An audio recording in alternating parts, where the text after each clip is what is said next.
You're listening to Curiosity Invited with David Bryan here on LA Talk Radio.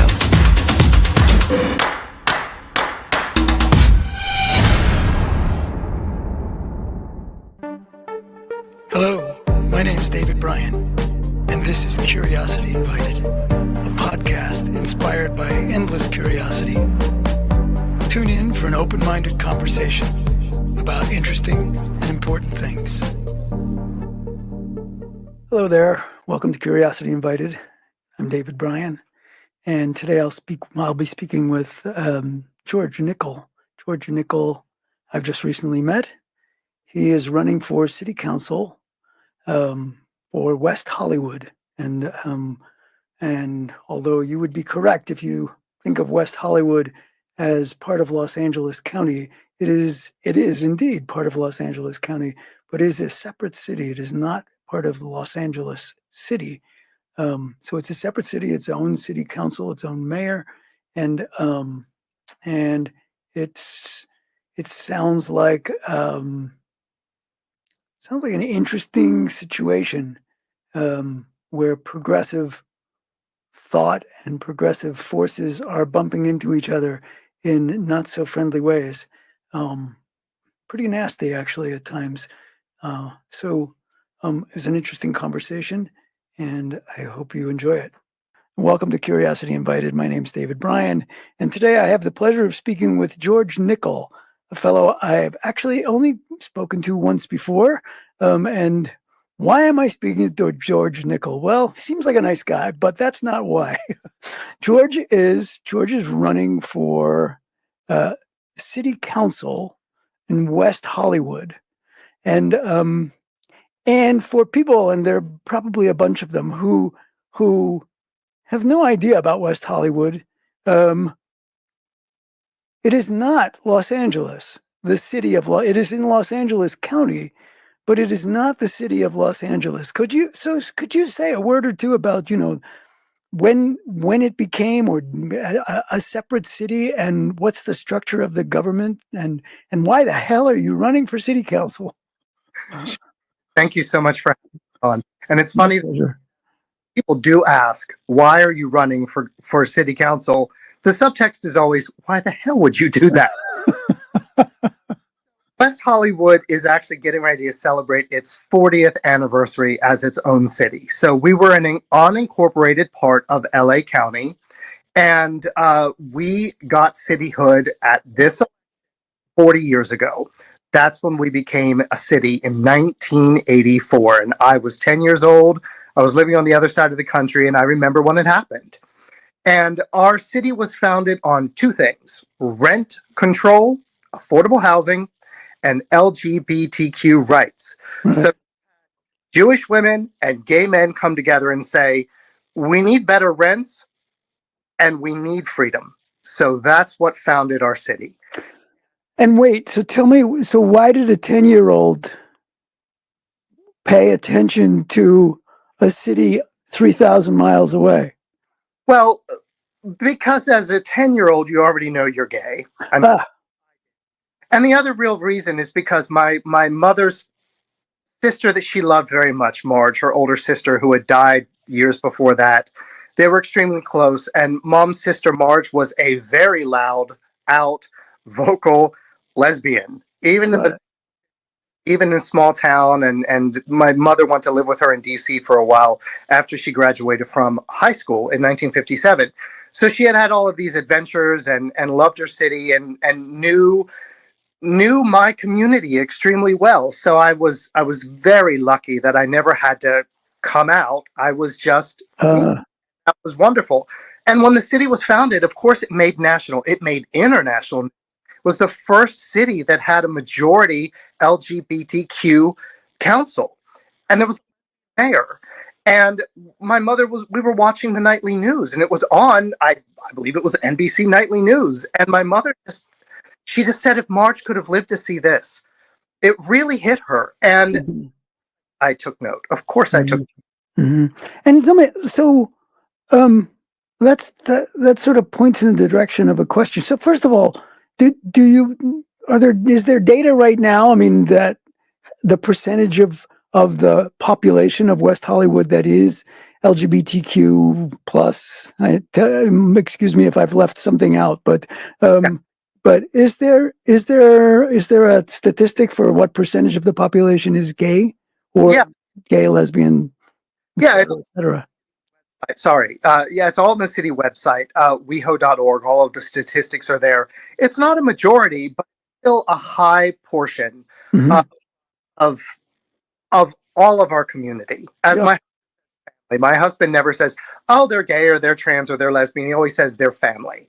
So it is still a high portion. It is not a majority. We're a very diverse city, and in fact, what I've noticed more and more over the last few years is we have a lot of families. We have a lot of straight couples, and we have a lot of gay couples and lesbian couples. I do see more children in West Hollywood. So yes, we do have a larger portion than most cities. We are still a sanctuary for my family, for my absolutely. But it's not the majority. And this was one of the things that was on my mind. I was reading through a bunch of stuff. So West Hollywood is known as a city that is welcoming of and in some ways it's one of the badges that it wears. It is a city that is welcoming to LGBTQ, the family. I'll say it too.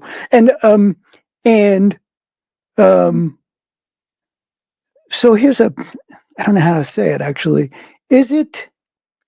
Are there still issues? Like, is it a done deal, or is there progress to be made in West Hollywood about issues that somehow surround that community? Yes. Or is it a settled, like, no, this is a safe place for, you know what I mean? It's a mixed anything else. It is a set deal that we are a sanctuary city for my family. Absolutely. And we have been from the beginning. Now, there were always issues. Like one of the things that I often talk about is because we're a contract city, which means we don't have our own police force. We don't have our own fire department. Right. Cities around us, which would be Los Angeles, we're just 1.9 square miles, 36,000 people, and an ocean of LA on three sides and Beverly Hills to our west. Have their own police force. They have their own fire department. When we inherited the county sheriff's department, there were major issues. They would entrap gay men. They would get officers to go out and be solicitous, and they would entrap gay men in public. They wouldn't even have our pride, because our city seal includes the colors of the pride flag on their cruisers. But over 40 years of hard work, that's completely changed. And our police department it has our family members, the LGBTQ community, right up to the top. And it's a majority minority force. It is not perfect, but they have sensitivity training, and they know the things that they need to. When you say our police force, you mean the sheriffs that are somehow assigned to West Hollywood? Our West Hollywood Sheriff's Station, absolutely. Where we have made progress, and it was necessary. Now, that is a big issue, because we say that we're a sanctuary city most recently for the transgender community. Sanctuary implies need. We're an extremely expensive city to live in. So West Hollywood, from its beginning, as I said, rent control, affordable housing, it's been there from the beginning. Unlike other cities, we've always done our best to maintain our stock of affordable housing, build affordable housing, have strong rent control, but it's still far too expensive. If somebody is open about who they are, their family doesn't like them, they have to move away. Again, these are old stories from my community, and they need to go to a place where they can be free. How are they going to pay the rent? So there is a need to do more outreach and to always have more affordable housing. When it comes to that, one of the places I would say that we've actually gone backwards in the last 4 years with the current council majority is with our sheriff's station. we have, because we are a progressive city, and because we always look to the least among us to do for them, we've been targeted by outside forces, and they're playing a major role in the election. Oh, so what does that mean, targeted by outside forces? Can you be specific? I mean, you can mention names or not, depending upon whatever, but No, depending upon how you feel about it. But what does that mean, targeted? yeah. So there are groups that specifically wanted to come here and see how they could change things. Basically, use us as an experiment because we're open to to to to do things that they think. I'm trying to be very careful here. I hope they think that they are right, but they're social experiments, such as defunding the police. Now, I always say I have a lot of friends who still live in small town America. I'm not from California. I'm from a town in Pennsylvania on a mountain by the Appalachian Trail that currently has a population of, I think, 90 people. Oh, well. I know my best friend still lives in small town North Carolina.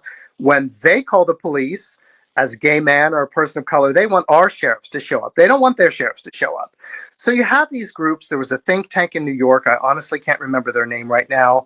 They had people who got on our public safety commission who was backing them. They came here and they tried to defund our police a few years ago. And all that did because they thought, and there's a question, that because they thought it would be better for the population, be safer, better, etc. It would lead to better quality of life for the people who live there, or because they want to undermine, because they don't like the fact that it's a sanctuary city. No. It is not that at all. So these people would claim to be the most progressive of the progressive. I could argue with that. I argue with that because I think that going to a place that has done 40 years of good, hard work to build the kind of community police force where residents are volunteers and work there dedicated and the police force is responsive and they understand the needs of our community, I would think that coming here and trying to dismantle that is actually against what progressives do. We perfect the things that need to be fixed. We don't tear. And do you think that is, or do you know, the roots of their efforts? Does it grow out of that the dismay that sort of erupted after George Floyd was murdered, and so there was this sort of widespread police are bad, therefore we need to eliminate them, regardless of the fact that in this particular case, you're saying the police are incredibly responsive to the needs of the community in particular. So is that accurate? Yeah. Accurate. And that's the problem. The problem is there is work to do. There is work to do in police across the country. I don't think anyone would deny that. But the problem is that if you come to the place where the work has already been done, because you have a progressive community that is going to listen, and then all you end up doing is doing harm. So we had a 137% spike in crime coming out of COVID. We had already lost police officers, sworn police deputies during COVID because there was less crime during COVID because people weren't on the street and we didn't need them. So we already had a force that was way below the national average. It was cut during COVID. And then coming out of COVID, you start to have a lot of crimes, and they're much scarier crimes. And then you have these people come here rather than going to where real work needs to be done, where it would be harder to actually have results and do real work.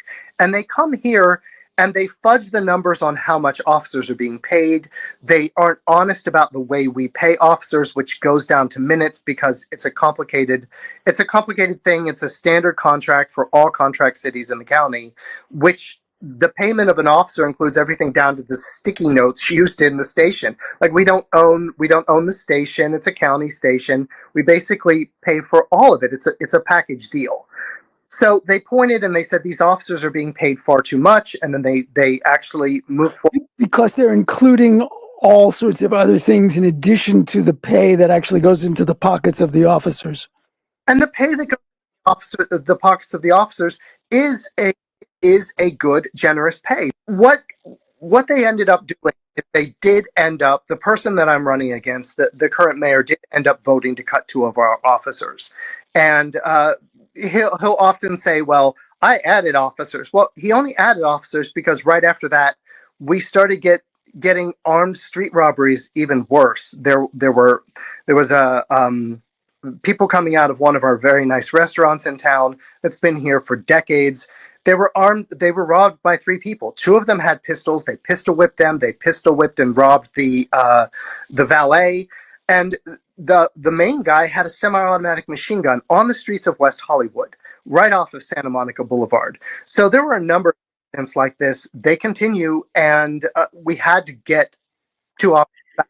One of the people that sorry, and pushed to bring them back. So say about as far as the rights for my community, my family, when these efforts were made to defund, and you have to remember, I'm currently a public safety commissioner. Before then, I started a neighborhood watch group years ago because of crime and also quality of life issues for my neighbors. So I was already a neighborhood watch co-captain. So I spoke out against that. And when I spoke out against that, gay men who had come here decades ago, of my generation and older, I just turned 50 in June, so men of my age and older who really were not as lucky to have the parents that I had. They might have had to leave their house when they came out. They had to have that sanctuary. They came here and they saw the evolution of the police, and they saw them eventually as the kind of force that had their back. They came to me when I wrote op-eds and they said, this feels homophobic. You have an outsider, you have a straight person put on public safety, telling us that all of the hard work that we've done is not good enough. And what you have as your protection, you shouldn't have. It's not progressive enough. They felt it was homophobic. They really, really did it very personally. So we still have work to do in the city as far as that. We do need to add more sworn police deputies the moment that they're available. That's really well, maybe it's not to you, but it is a complex twist and turn there as to what counts as progressive, because to so many places in the world where sadly in the 21st century questions of sexuality and choice and those kinds of things are way out on the fringe, and the idea that somehow there has to be a fight about, is it progressive enough? No, it would only be progressive if there were no police. Like, what?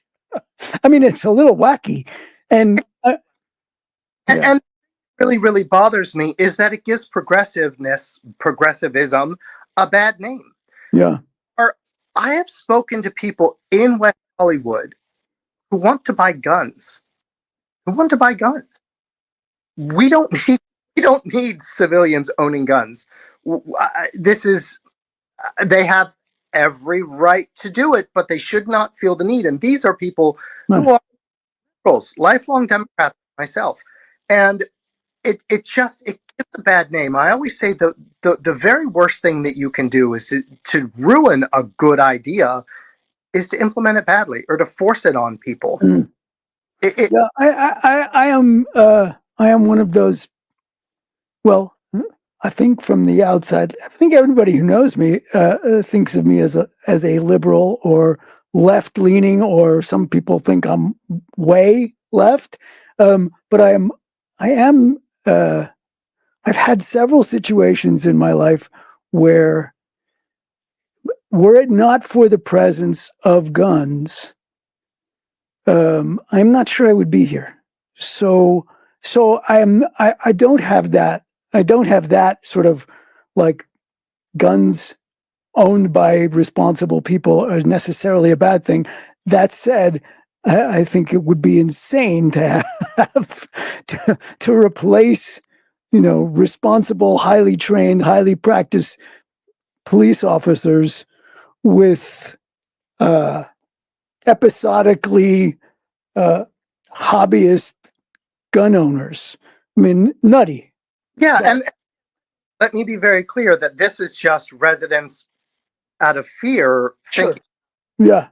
Their plan, the plan had, and by the way, that a lot of this was pushed by the daughter of a billionaire who owns the LA Times. Okay, these are high level problems. These are And is people. this somebody who's running against you, or no? This is not. She was appointed to the Public Safety Commission that I currently serve on. She's no longer there. She came to the city to push through her pet project, and then she went off to Oxford to have a beautiful life. You know, I shouldn't say that. I don't know their life experience, but having grown up in the Deep South as a gay Yankee young man who was poor, I know feels like. I know the joy to have a place where you can be safe.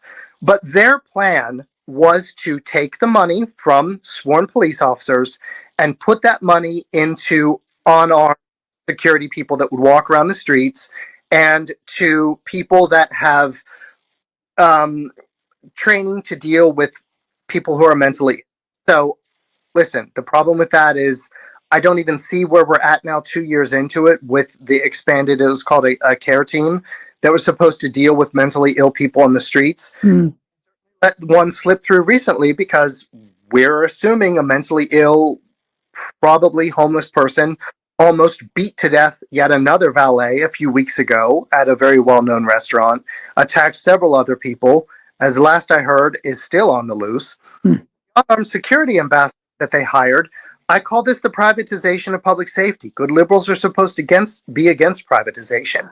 They've expanded this force, but they can't do anything. They're they're there to give directions. They're there to be a presence. They have their place, but if things get bad, they're going to call the police. Sure. Yeah. So would you say?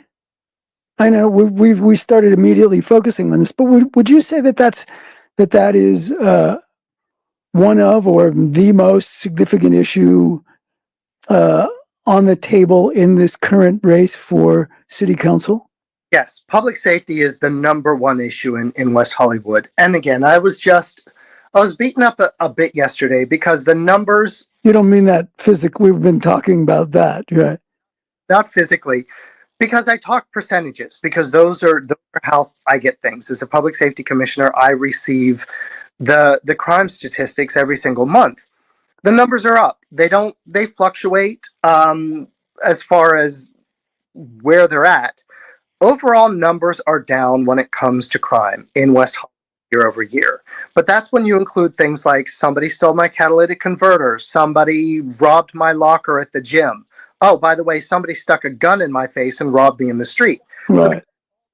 Together, they're down in August, month over month, a little over 7%. Year over year, August to August. But the problem is the really scary things, armed street robberies, assault with a deadly weapon gun, home burglaries, those things are up. And then people say, well, they're only up because, you had like 5 instances last year and now you have 8 instances. Well, I'm sorry. 0 is the number you go to. And the difference is, what happened to you? Have you talked to somebody that this has happened to? I'm tired of talking to young gay men who live in West Hollywood or come here because it is our sanctuary, who are robbed in the street, even during Pride. And when they're robbed, they're often called homophobic slurs as well. And just to be clear, so is this rise? Is there a sense that the rise in crime is sort of directed toward gay, lesbian, trans, LGBTQ people, and that's probably not clear yet because the numbers are low, but do you have a sense, or people have a sense, that is what's happening? That it's a withering of the sanctuariness of a sanctuary city? Number one, we are being targeted. These people are outside forces. A lot of them are not even from the country. We have Colombian gangs, Romania. So we have gangs coming from other cities in California who are targeting our city. Now, we are not alone in this. Los Angeles, Beverly Hills, all of these other places have this. We're being targeted specifically because, as I mentioned earlier, it's not terribly affordable to live in West Hollywood. We've gotten to be very trendy. So when we're trendy and we have a lot of nightlife, we have great bars and restaurants and nightlife along the Rainbow District, on Santa Monica Boulevard. Of course, the iconic Sunset Strip. We have the Whiskey and the Roxy and all of these places, the Rainbow. People know that they're going to be coming out of there late at night. They might be wearing nice watches. They're going to have, maybe they had a few drinks. Part of it is because of that. But I will say that when this is your sanctuary and it happens to you, and especially when those people call you gay slurs, Sure. personal. And I would argue that it is homophobic, because you go back to generations, gay men in particular, we've been stereotyped as weak, easy targets, and also affluent, which is, you put those things together, and for a criminal, it's like candy. And do you know the percentage of people on the city council who are gay or lesbian or etc.? Well, we have 5 members, and we have 2 straight women, a lesbian, gay men currently. 2 straight women, a lesbian, and 2 gay men. 2 gay men. As far as I understand the makeup. And there are how many seats are open at the moment? That are open. One of them, an incumbent, is not running, and she has her chosen candidate that is running for that seat. And then the other one is the current mayor, Mayor John Erickson, who is running for re-election. It would be his second term. He was elected 4 years ago. And when you say she has her chosen candidate, that means she's backing a particular person. It's not like she can. Yeah, no. Get them. Yeah. Okay. You know how I talked earlier about those outside influences? One of the main, a union, and I hate to even say union because I am pro-union. I represented actors for years as a manager. I trained as an agent. I worked closely with SAG, AFTRA. Unions made my life a lot easier because they always had the back of my clients. I am a lifelong Democrat, okay? That means I'm pro-union, of course. I come from the blue collar of the blue collarist background possible. Right.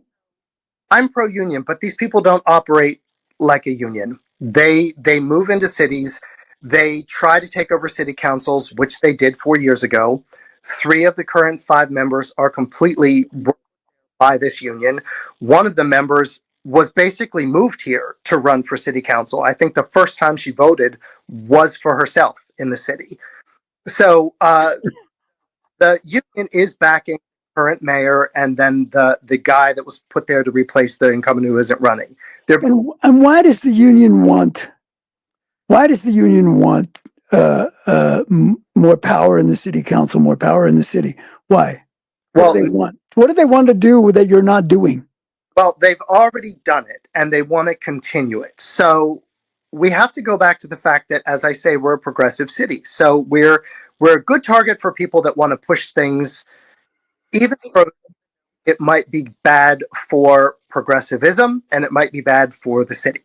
So, and you also have to remember that one of the main ways the city of West Hollywood makes its money, and we're very lucky. We have a surplus in our city. We're a wealthy city. People love to come here. We're a beautiful place. We have a lot of nightlife, great hotels. We make a lot of money from those taxes that are raised in the hotels.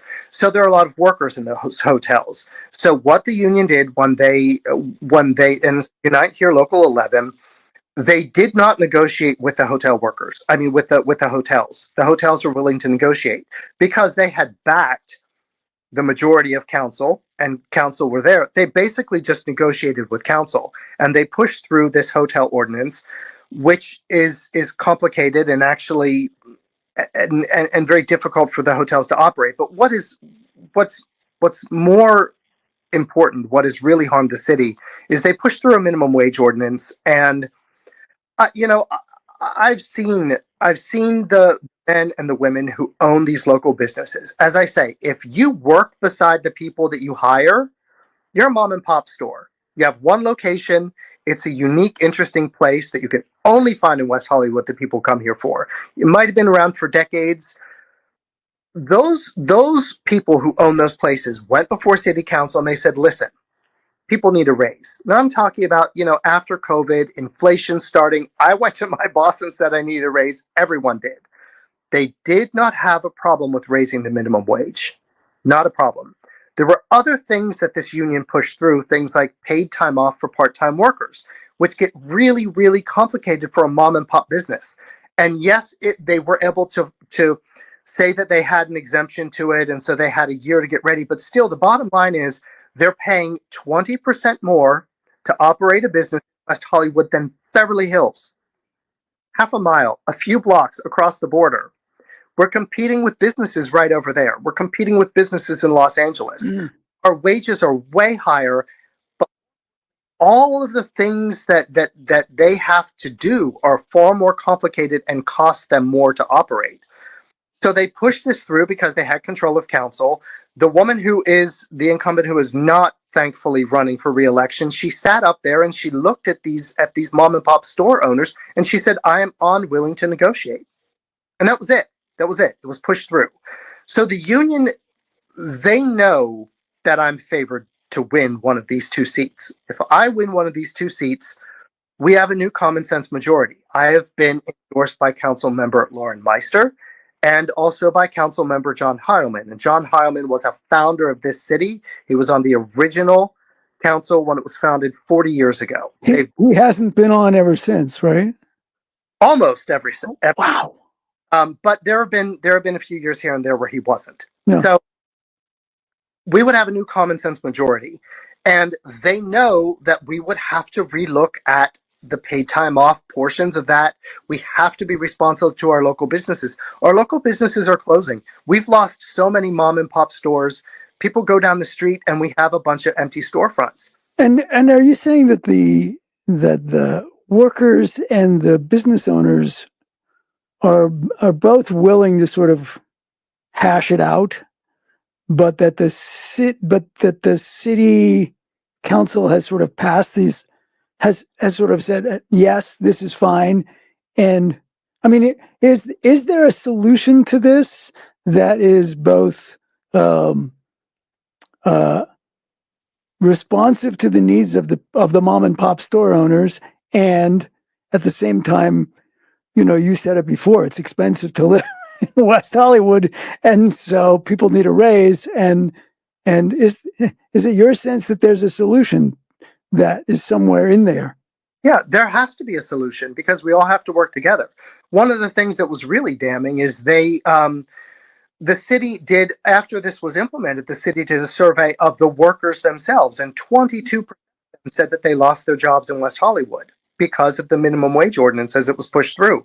Because businesses, they couldn't afford it because they couldn't keep everyone. Sure. They had to fire all of their busboys. They couldn't afford it.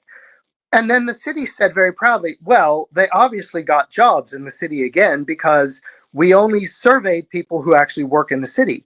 So, okay, that's great that 22% of the people that were fired did find jobs in West Hollywood again, but you have no idea how many people that you never had a chance to survey because they did not get jobs. Right. There are ways to do it. The responsibility of a city council to a union is to make certain that they have a safe, welcoming place to negotiate the very best deal on behalf of their workers with the people who employ them. That's it. That's what should have been done. That's not what was done. Now we have to go in and try to figure out a way to get everyone at the table again and do the best for everyone. And it's probably going to be in some of those provisions, not the minimum wage itself. There's a new minimum wage proposition coming up statewide. I support it. Again, what is that? What's the what are the numbers for that?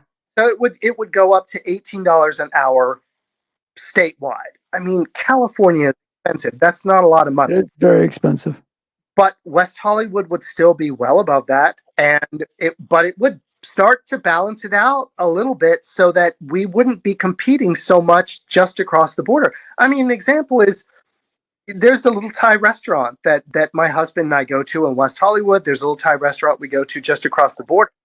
You have the same thing in West Hollywood for two people who don't drink liquor. because most people say liquor costs the most.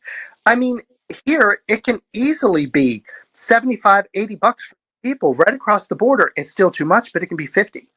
Same thing. Wow. Just as nice of a restaurant. Yeah. We just have to get everyone at the table, and they are doing everything they can to keep me from being elected. They're knocking on doors. They have people out everywhere. They've spent tens of thousands of dollars against me and me alone. They've spent against 2 other candidates, but nowhere near that. And they're knocking on doors, and their talkers are telling people that I'm a Republican. I in 1992, I have been a registered Democrat since, and I have voted in every election at every level of government and straight Democratic ticket. This is what they're reduced to. Yeah. Wow. Yeah. And yeah, you're the big bad wolf, apparently, huh? And as I always say, I never plan to be a politician. I've never run for public office in my life. I did not move here to work at City Hall or to run for City Council, and there are other people who did. I'm only a politician because I'm a fed up resident. That's what made me a politician. Is City Council in West Hollywood a full-time job? In other words, no. Everybody on City Council would have another job. Yeah, absolutely. Right. Yeah. Most people in City Council, they've never have their place and they're wonderful, but they don't work in the listen. I'm in sales. I have to make certain numbers. I have to make, or if I don't, the people at my company where I work, they don't have jobs. So I have to keep business flowing. I have to expand business. Most of. Is there an anti-business attitude of some of the people that are opposing you, or is it, or is the damage to businesses sort of epiphenomenal, right? It would be the consequence of what they're doing, and not they're out to undermine because business is bad. Well, that's it. They absolutely have been creating divisions where there should never have been divisions. Absolutely. It's the people against the police. It's workers against business. It's them. It's really nasty. They've been doing it now for at least the last 4 years once they gained complete control of council. And yes, the rhetoric against businesses is they make here's the real problem. They make no difference between Target. We have a Target in West Hollywood, and hi, I have a dry cleaner that my father founded and I hope to pass along to my kid. It's one location.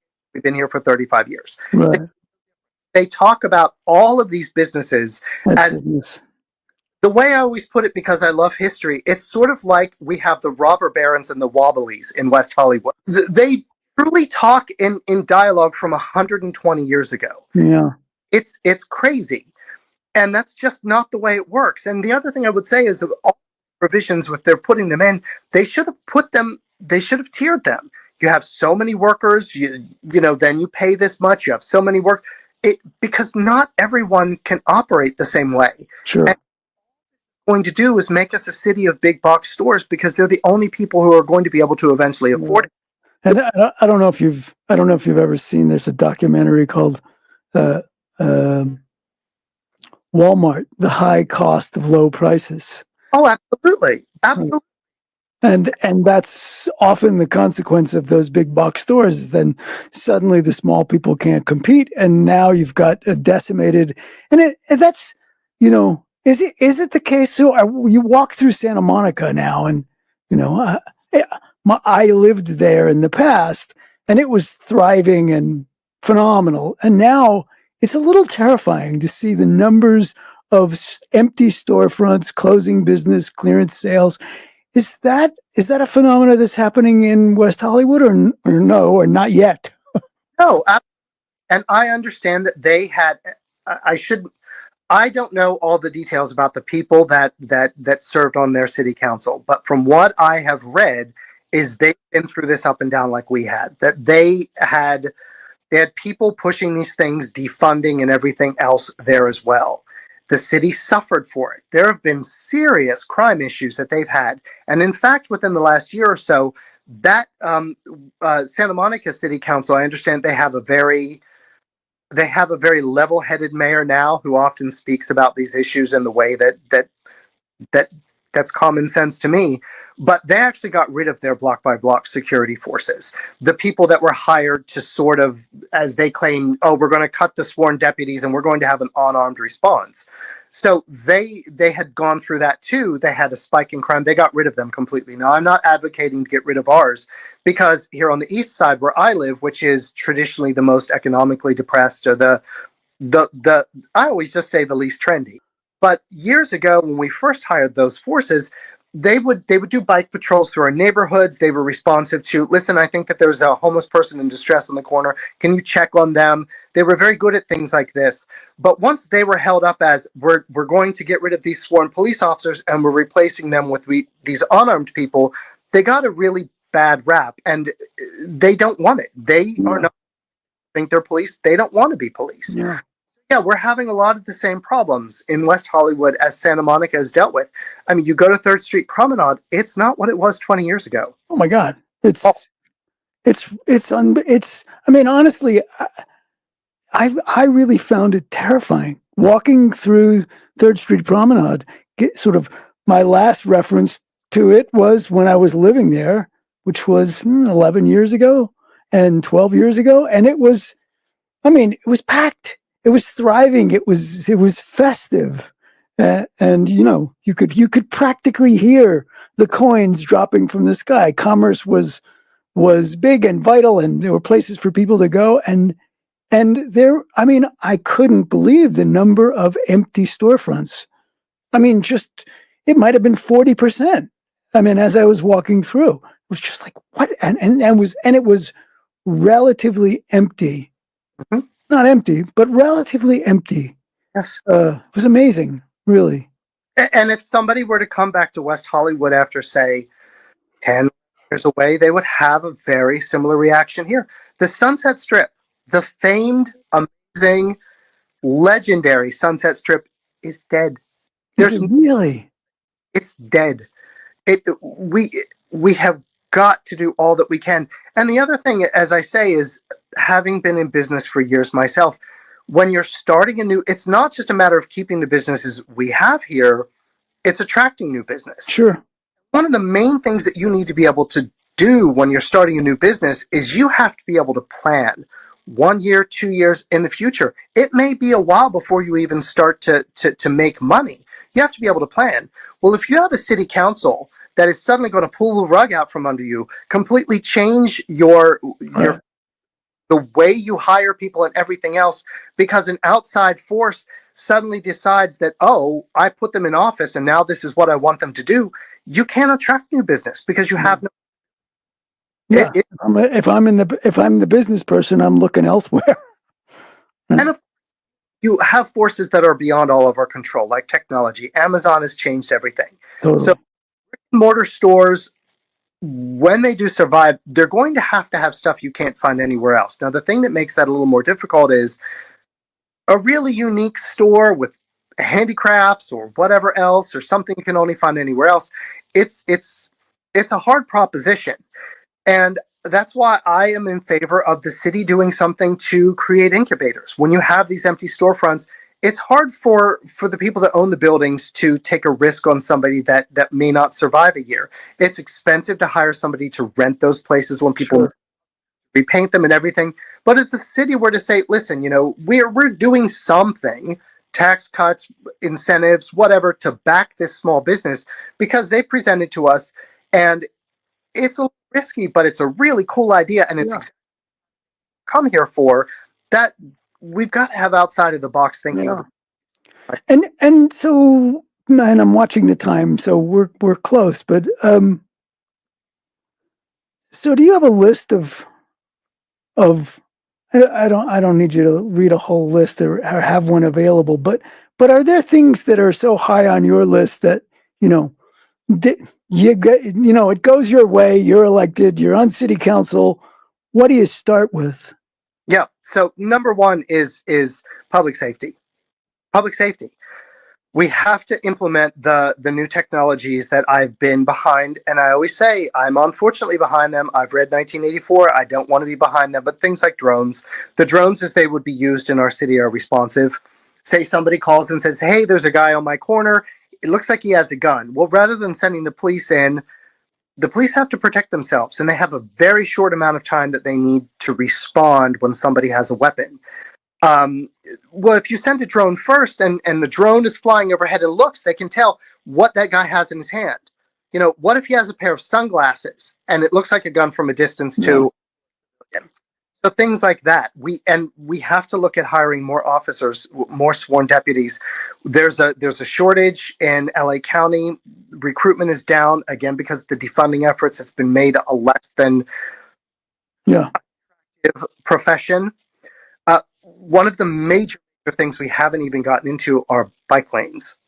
Bike lanes are a major issue in West Hollywood. Again, these are outside. You mean there are none, or there Oh no, are too many? we have bike lanes, but again, we have outside forces. There's a group called Streets for All that goes around and they back a lot of these candidates who are also backed by Unite Here, also backed by the Democratic Socialists of America. They back a lot of these candidates. They put money behind them. Listen, I participated in their forum. I will go anywhere and speak to anyone, and they are backing the two people that Unite Here are backing completely.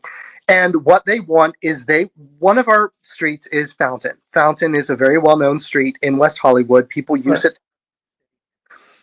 Traffic is there's a lot of traffic in West Hollywood. So what they do is they want to take away car lanes. So they want to take away most all the parking, if not all the parking on they want to put in protected bike lanes, and they want to reduce the traffic, the car lanes, to one in either direction. Oh, wow. And they claim that it's going to help climate change. Well, all it's going to do is have cars sitting, idling, spewing out fumes. Wow. It is going to be an absolute disaster in every single way because you already can't find parking. There's not been proper outreach to residents. And the kicker is they have not even had proper outreach to our first responders. So when you put in those protected bike lanes, if you're on the street and you think of a fire engine, an ambulance coming behind you, what do? You pull off to the side. You let them take as many streets as possible. Number one, there's a protected bike lane. Number two, you've already reduced the number of roads that these big rigs need to get through. They want to have input. They've not been talked to.